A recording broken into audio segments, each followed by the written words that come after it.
Matinée consacrée à vous présenter la 17e édition de Cinémonde, que Dominique vous présentera, il vous fera l'honneur de la programmation. Et je souhaite passer la parole à Monsieur Vilco, donc président de la SPL Cinos. Merci Bernard. À mon tour de vous souhaiter la bienvenue pour cette... On enlève le masque, hein. On est autorisé à enlever le masque pour parler. On le remettra après. Donc, après Bernard Morgenthaler, qui est adjoint à la culture de la ville de Berck, hein, pour ceux qui... Mais je crois que tu es quand même très connu, Bernard. Je m'associe à lui pour vous souhaiter la bienvenue dans ce Cinos qui, cette année encore, a le plaisir d'accueillir la 17e édition du Festival international du film indépendant Cinémonde. Alors, je dois dire qu'on est très heureux parce que c'est une banalité de le dire, mais après ce qu'on vient de vivre, la crise sanitaire, on est heureux de retrouver le public, heureux demain, le 30 juin, de passer en jauge complète. Hein. Nous étions encore jusqu'à aujourd'hui en jauge à 65% des salles. Et donc demain, voilà, on retrouve notre activité pleine et entière. J'espère que le fameux déviant Delta ne va pas venir troubler la fête, mais restons optimistes. Et donc, cet été et pour la fin d'année 2021, je pense qu'on va retrouver nos activités culturelles pleines et entières. Je dois dire que le Covid n'a pas arrêté non plus le Festival Cinémonde, puisqu'en 2020, nous avons eu une édition tout à fait satisfaisante, certes avec des contraintes sanitaires un peu lourdes, mais je veux dire que le festival s'est bien déroulé, Dominique. Hein, on a eu une bonne fréquentation, tous les ateliers, les échanges, les rencontres professionnelles ont eu lieu dans de bonnes conditions. Et bien sûr, on va dire qu'en 2021, le festival va reprendre force et vigueur dans toutes ses dimensions, dans toutes ses facettes, et il y en a de nombreuses. On va les découvrir et découvrir une édition, je pense, qui sera un petit peu marquante dans toute la série des 17 festivals qu'on a eu. Je crois que le festival de 2021 va être une édition tout à fait marquante et Dominique va nous en donner toutes les facettes. Voilà, donc bienvenue à tous et à toutes. Et puis tous les partenaires sont présents, hein, pour cette édition. On travaille bien sûr toujours en lien direct avec le cinéma-théâtre de Montreuil, hein, qui est maintenant associé à la programmation du festival et du Cinos. Et donc on est très heureux de fonctionner en partenariat avec Montreuil. Et j'ai oublié de le dire en commençant, je me rattrape. Je vous prie de bien vouloir excuser Bruno Cousin, le président de la CA2BM, et Pierre Ducrot, qui est adjoint aussi en charge à la CA2BM du développement et des activités culturelles. Donc ils sont tous les deux retenus. Je crois que c'est pour cause d'élection, hein, parce que voilà, à Arras, au conseil départemental, ils ont été brillamment élus ce week-end. Donc je pense que le conseil départemental se met en place ce matin et donc ils ont dû absolument participer à cette réunion. Donc voilà, je vous prie de bien vouloir excuser leur absence à tous les deux. Voilà, Dominique, on ne va pas être plus long, on te passe le micro et on est impatient de découvrir toute la richesse de ce 17e festival. Merci beaucoup à tous les deux, vous pouvez les applaudir.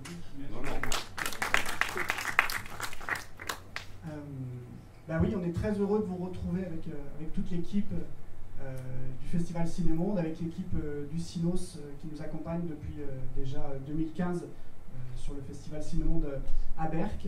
Et donc oui, 17e édition, donc vous allez découvrir les grandes lignes aujourd'hui avec pas mal de changements sur notamment notre identité visuelle et puis le positionnement aussi qu'on va avoir.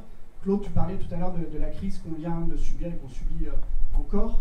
On ne sait pas encore si au mois d'octobre, bien entendu, les salles de cinéma seront ouvertes. On croise tous les doigts que ça puisse durer le plus longtemps possible.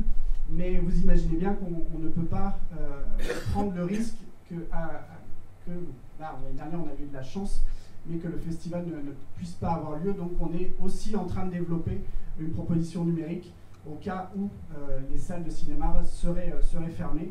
Et dans tous les cas, même si elles sont ouvertes, il y aura quand même quelques films en ligne pour pouvoir aller vers des publics qui ne peuvent pas venir jusqu'ici au festival ou pour aller chercher d'autres publics qui ne connaissent pas encore le festival. Donc voilà, ce sera une des nouveautés de cette édition. Avant de commencer à vous présenter toute la programmation, j'aurais une pensée émue pour deux personnes qui nous ont quittés il y a très peu de temps.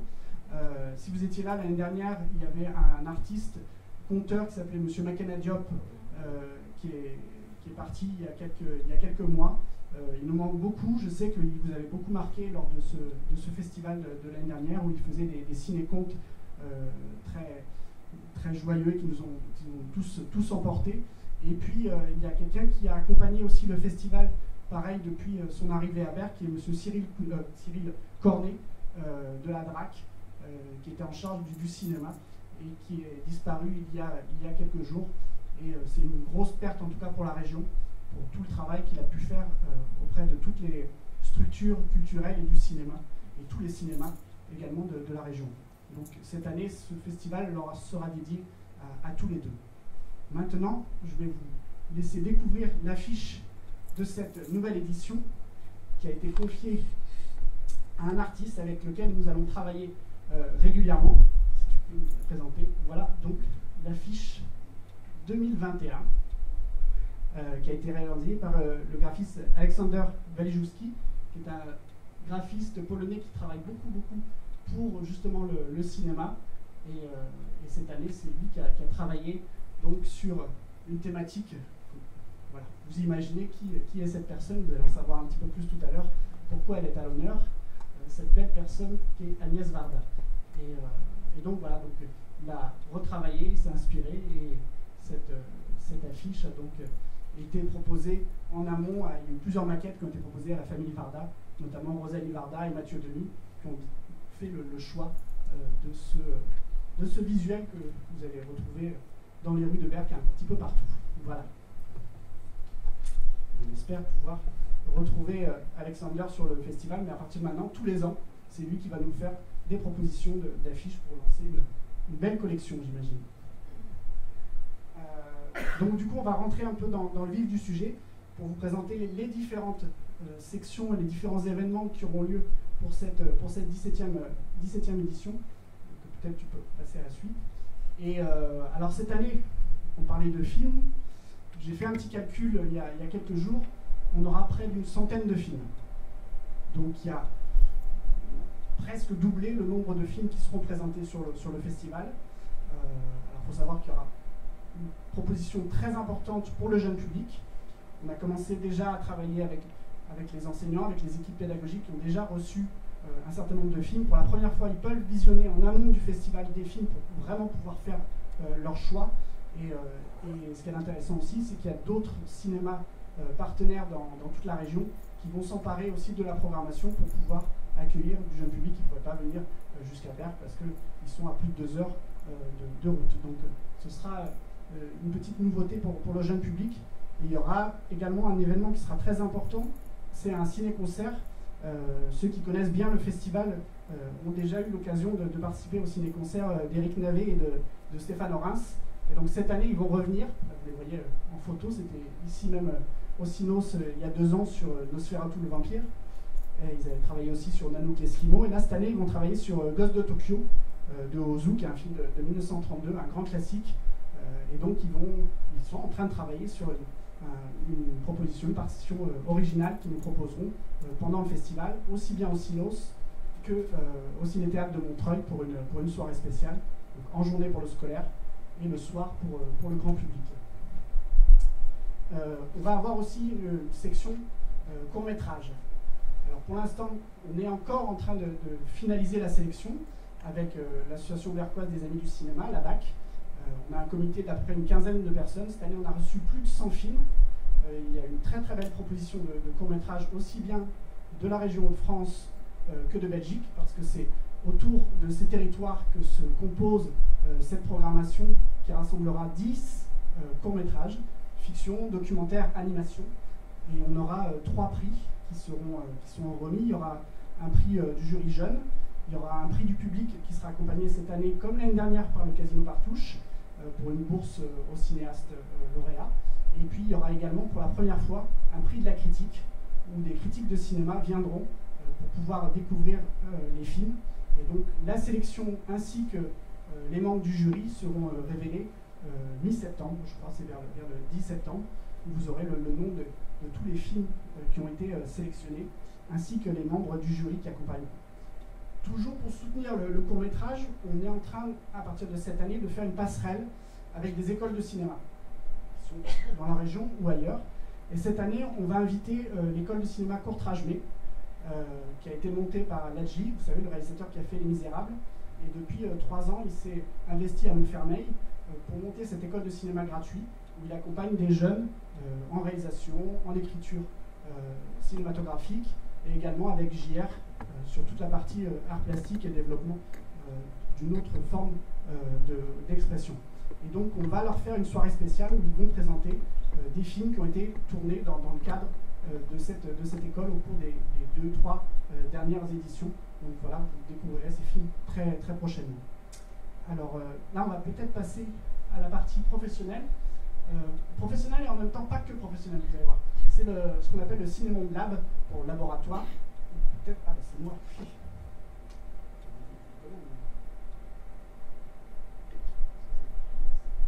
Donc c'est quelque chose qu'on appelle les ateliers Pocket Doc. Ce sont des ateliers qui sont réalisés à partir de téléphones portables. Donc c'est des ateliers de sensibilisation au documentaire de création pour des jeunes à partir de 16 ans, 15 ans et jusqu'à 20 ans. Et donc on a mis en place ces ateliers l'année dernière à Berck, au lycée de Berck, et puis on a mis en parallèle également un atelier près de Saint-Louis du Sénégal, à Gandiol. Et donc l'année prochaine, vous allez pouvoir voir les films qui ont été tournés à Gandiol, au Sénégal, mais également les films qui vont à nouveau être tournés au lycée, parce qu'on va remettre en place cet atelier au mois de septembre. Et on vient d'apprendre aussi qu'à Boulogne-sur-Mer, ils sont intéressés aussi pour mettre en place cet atelier.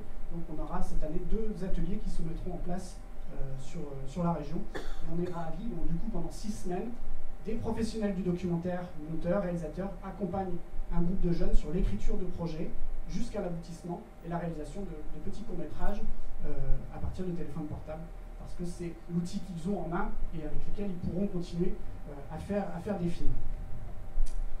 Donc ça, c'est la partie, je dirais, sensibilisation documentaire, premier geste documentaire avec les jeunes. Et puis, on est aussi sur un travail plus fait avec, je dirais, les jeunes auteurs émergents. Donc des auteurs qui sont peut-être passés par des écoles de cinéma ou qui ont fait des films, je dirais, en autoproduction et qui veulent passer un palier supplémentaire de professionnalisation. Et donc, du coup, on les accompagne dans un premier temps dans le cadre de résidences d'écriture pendant 15 jours, 3 semaines. Ici à Berck, il y a une autre résidence qui va se monter très prochainement, très certainement en Belgique. Et donc, des auteurs de Belgique et de la région de France viennent développer des projets de court-métrage fiction et des projets de court-métrage documentaire. Donc, il y a 14 projets qui vont être développés en amont du festival au mois de septembre. Et après, ces 14 auteurs viendront à Berck pendant le festival du 6 au 8 octobre pour pouvoir présenter leurs projets à des producteurs, à des diffuseurs et à d'autres institutions qui accompagnent le cinéma dans la production et dans la distribution de ces films. Et donc le but, c'est qu'après, à l'issue de ces rencontres de coproduction, il y ait le maximum de projets qui puissent trouver des partenaires pour les accompagner sur la concrétisation de leur projet. Donc c'est quelque chose qu'on fait depuis 3 ans et qui marche de mieux en mieux. Et cette année, on pourra notamment découvrir quelques films qui sont passés par le forum il y a déjà 2 ans. Sur le reste de la programmation, vous l'avez vu, vous l'avez reconnu, c'est Agnès Varda, bien entendu, à qui nous allons consacrer une grande rétrospective qui va circuler dans plusieurs salles de cinéma de la région. On travaille avec la CAP, avec De la Suite dans les images, pour pouvoir faire circuler cette rétrospective. On a la chance qu'Agnès Varda a plus de 25 films qui sont disponibles, restaurés, et disponibles sur les nouvelles technologies en DCP. Donc 25 films restaurés, des longs métrages, des courts métrages, des documentaires, des fictions, des fois entre les deux.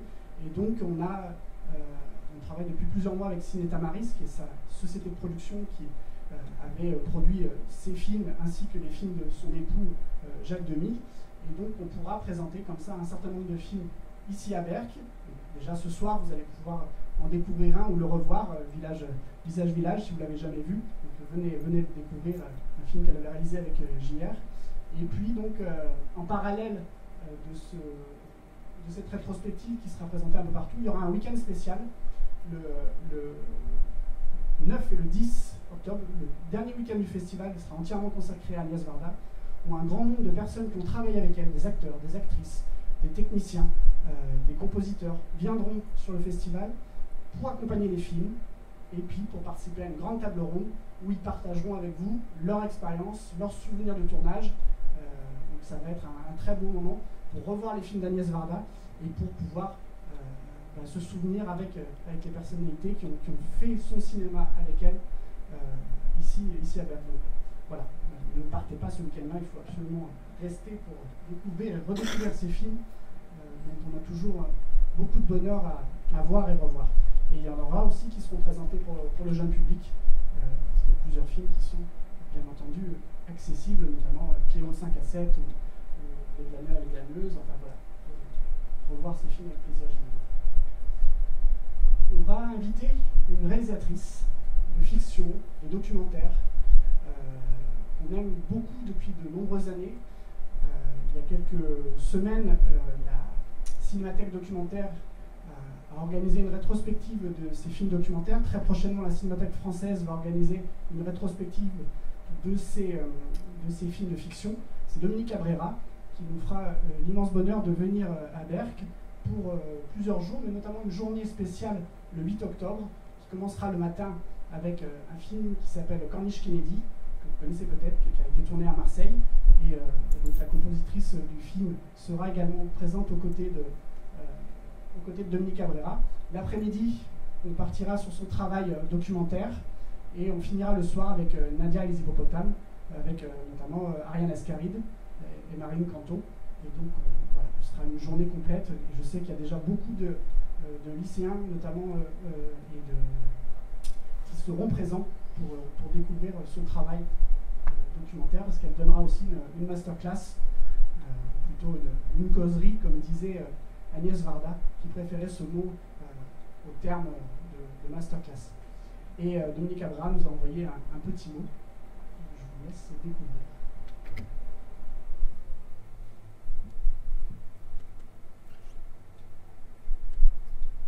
Touchée et heureuse de venir vous voir et puis de montrer ces films.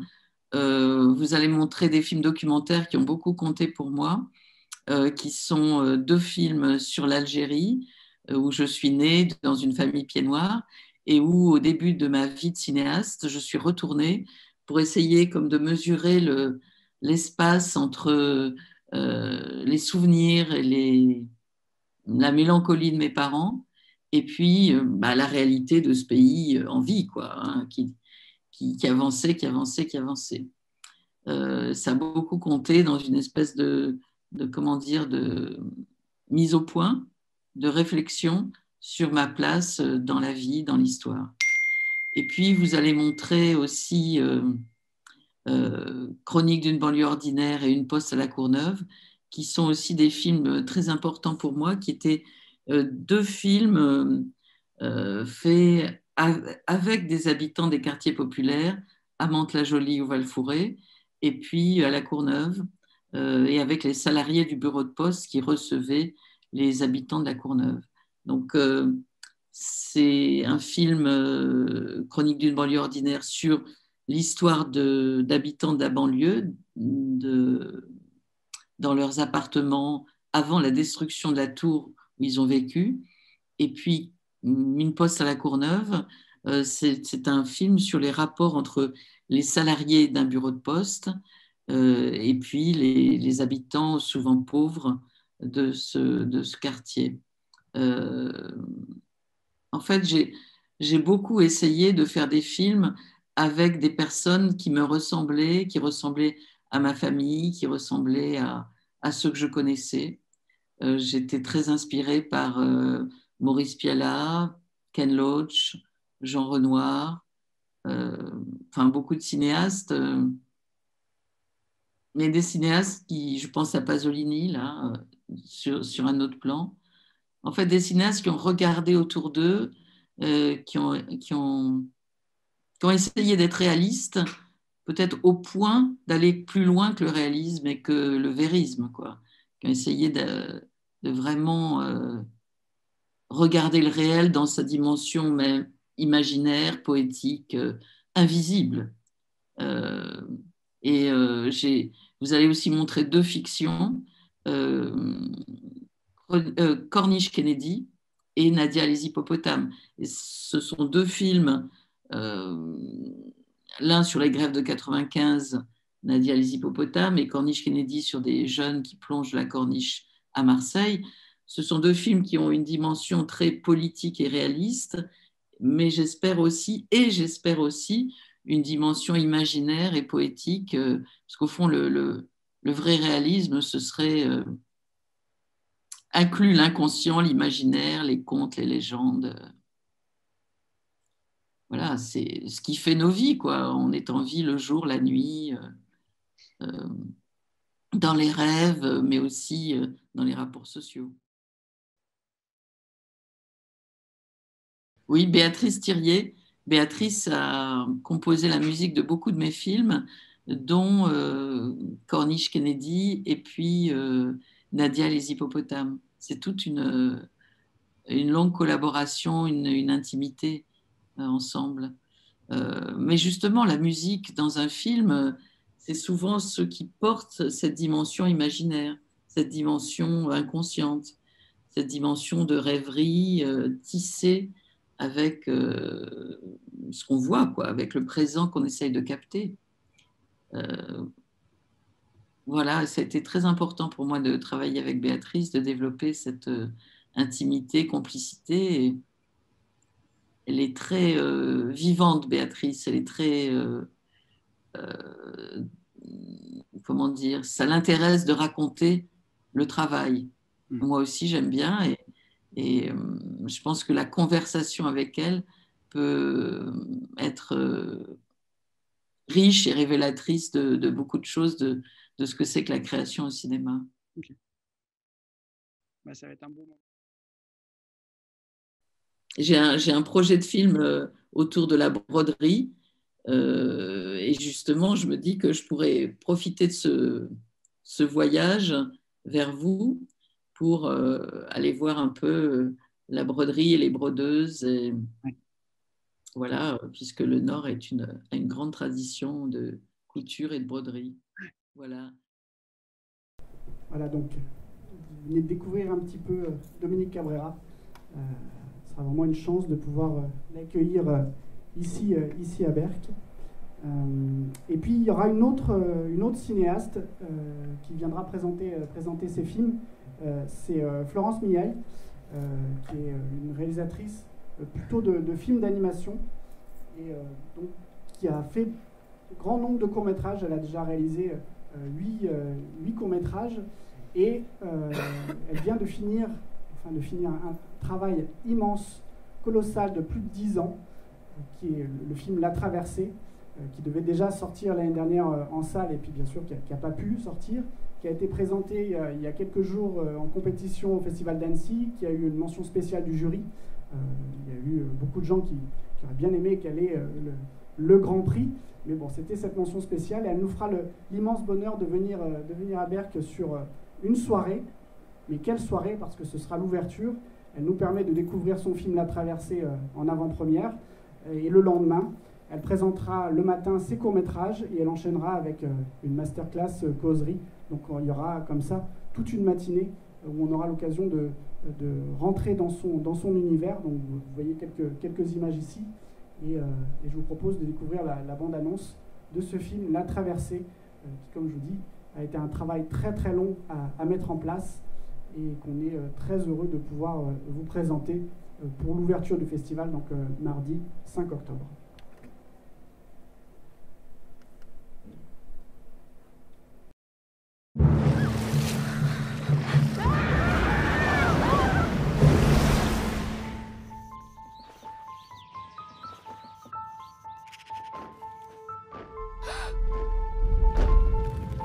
Allez, fouillez-moi ça! Yeltsin, tous les mêmes. Qu'est-ce que t'as à me donner? Tu te fous de moi? Il faut partir. On va faire comme les autres. Tous les autres.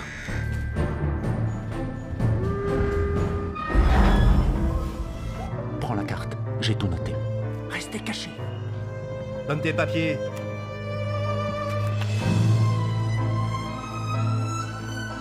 Tout ce qui s'est passé avant, oublie. Non, j'ai promis à mon père. On va passer la frontière. Lâchez-moi! Personne ne passe, c'est fini. Moi, je passerai. On t'arrêtera. Je passerai.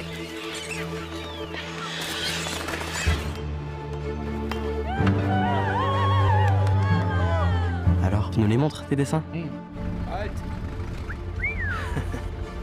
Rien ne te dégoûte. Rien n'est tout noir, rien n'est tout blanc, ma cocotte. La vie, c'est gris. Si tu veux t'en sortir, faudra bien que t'apprennes à voir en gris. Moi, je suis tout seul.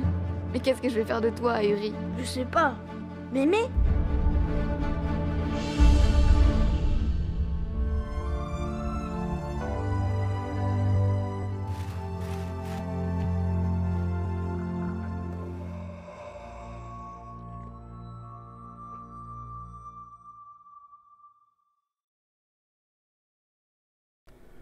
Le film d'ouverture que vous pouvez découvrir.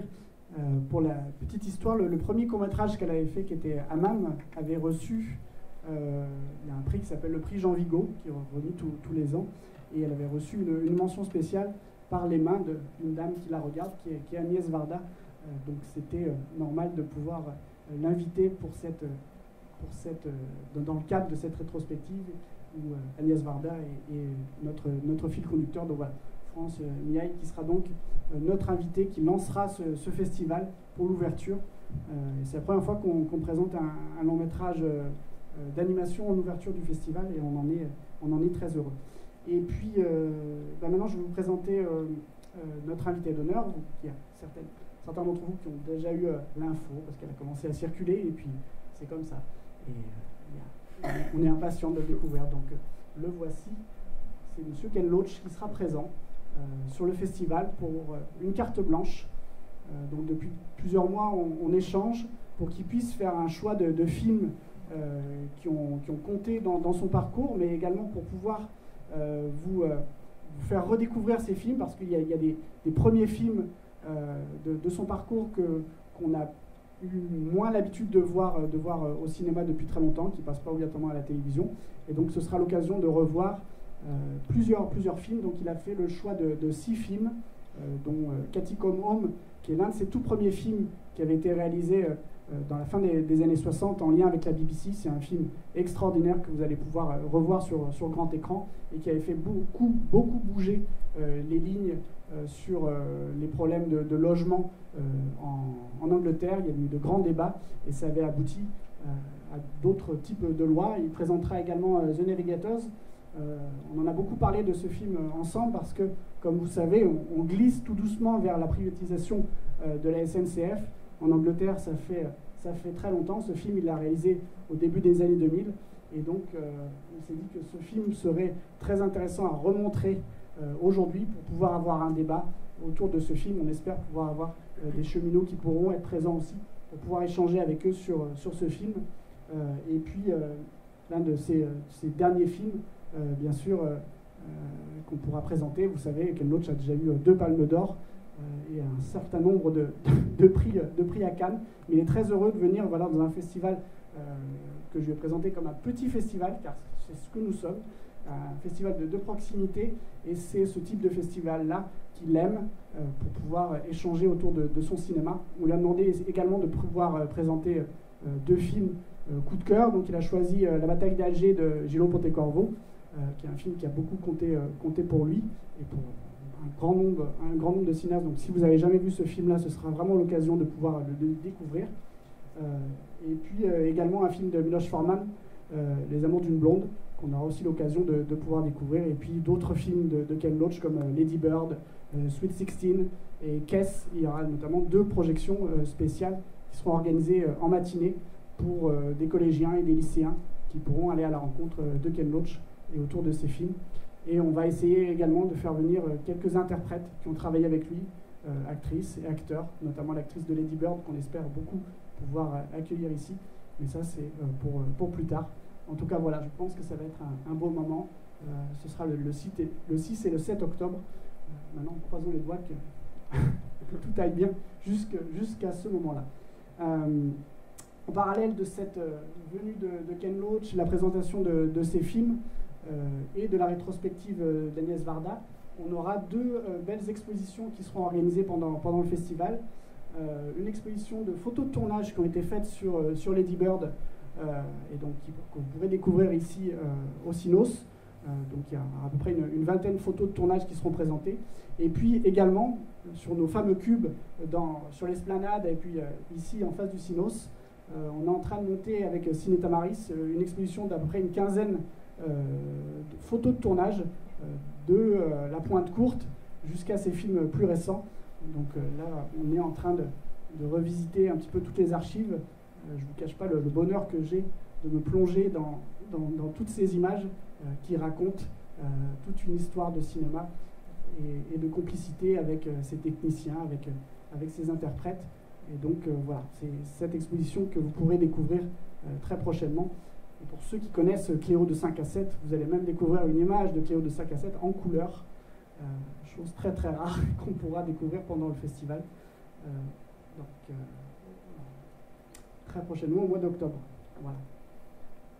Voilà en gros pour ce petit tour d'horizon de la planète Cinémonde qui donc se prépare et dont vous aurez, je dirais, le programme complet papier en septembre. Mais dès la fin de la semaine, vous pourrez aller sur le site de Crisel Diffusion, cadiffusion.com, où la plupart des films vous seront présentés avec des fiches des films, des extraits, des photos, pour que vous puissiez dès à présent commencer à faire votre programmation, votre programme pour le prochain festival. Donc, comme tous les ans, imposer des congés, mais restez là en tout cas, pour découvrir tous ces films et ces belles rencontres qu'on vous prépare. Est-ce que vous avez des questions, des remarques, ou j'ai peut-être oublié des choses?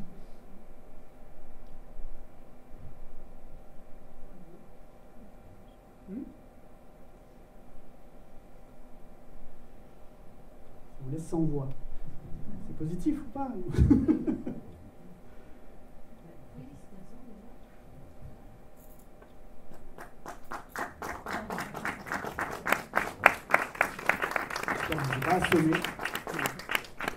Je voulais remercier quand même les principaux partenaires du festival qui nous accompagnent, donc le CNC, le Centre national du cinéma et de l'image animée, la DRAC, donc la direction de la culture de la région de France, la région de France bien entendu, le département du Pas-de-Calais, la communauté d'agglo des Deux Baies en Montreuil qui nous soutient depuis le début sur le festival, et bien entendu la commune de Berck-sur-Mer et le Cinos, la médiathèque qui accueillera les rencontres professionnelles du forum, et puis également donc, le ciné-théâtre de Montreuil qui accueillera notamment des projections pour le jeune public, et ce ciné-concert que je vous recommande fortement autour des gosses de Tokyo. Voilà.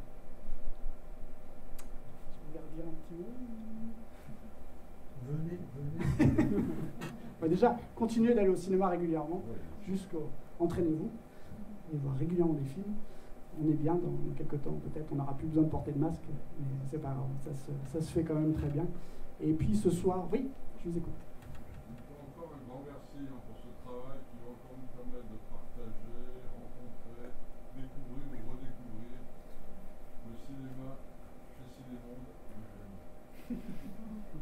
Slogan pour un t-shirt, ça. Merci. Mais qui est essentiel, c'est essentiel. Et on a bien vu toute la difficulté qu'ils ont eue d'accéder à tous ces autres horizons pendant toutes ces périodes-là. Et c'est plus que jamais le moment de les ouvrir. Je ne suis pas rentré dans les détails de la programmation jeune public, mais il y a des films où ils vont pouvoir découvrir des films qui se passent à Madagascar, ils vont pouvoir découvrir sur d'autres horizons encore. Et ça, c'est extrêmement important, quoi. Et puis la rencontre avec des cinéastes.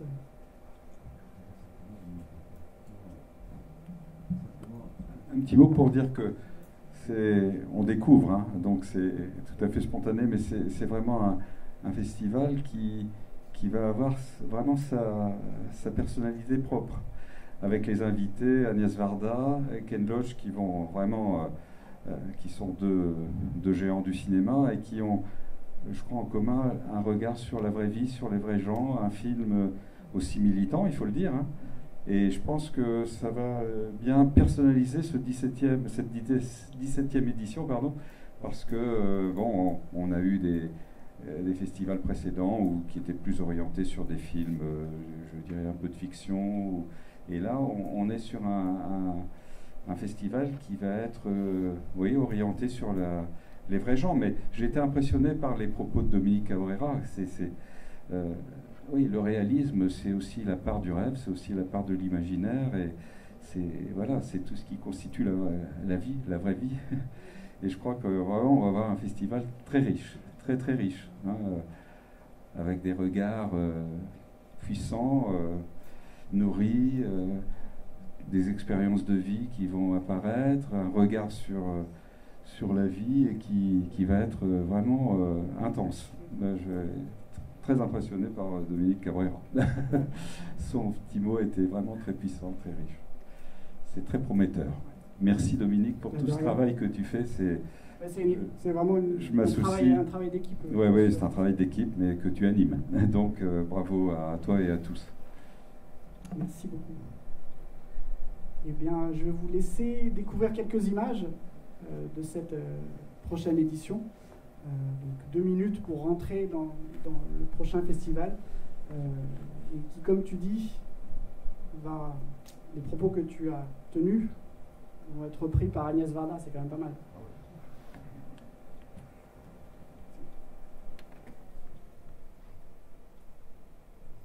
I think I'm in a dream, but I'm not sure.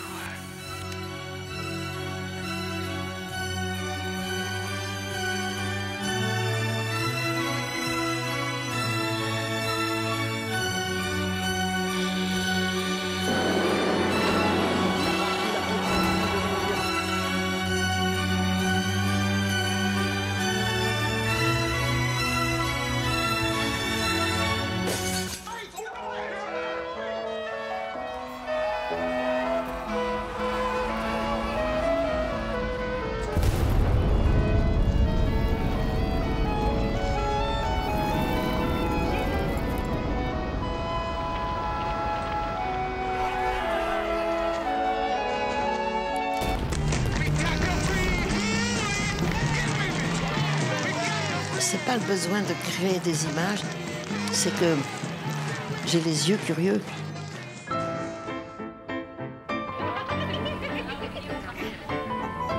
Les gens sont au cœur de mon travail, les vrais gens. C'est ainsi que je nomme, depuis mes débuts, les gens que j'ai filmés dans les rues ou dans les campagnes.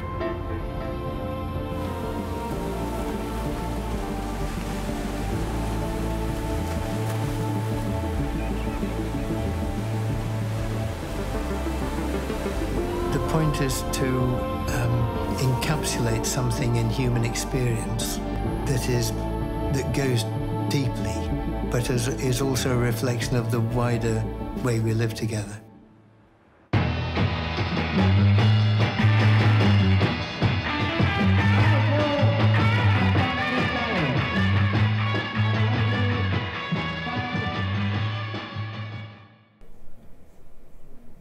Merci grandement et puis on se donne rendez-vous très, très prochainement pour cette 17e édition du Festival Cinémonde. Merci beaucoup d'être venu.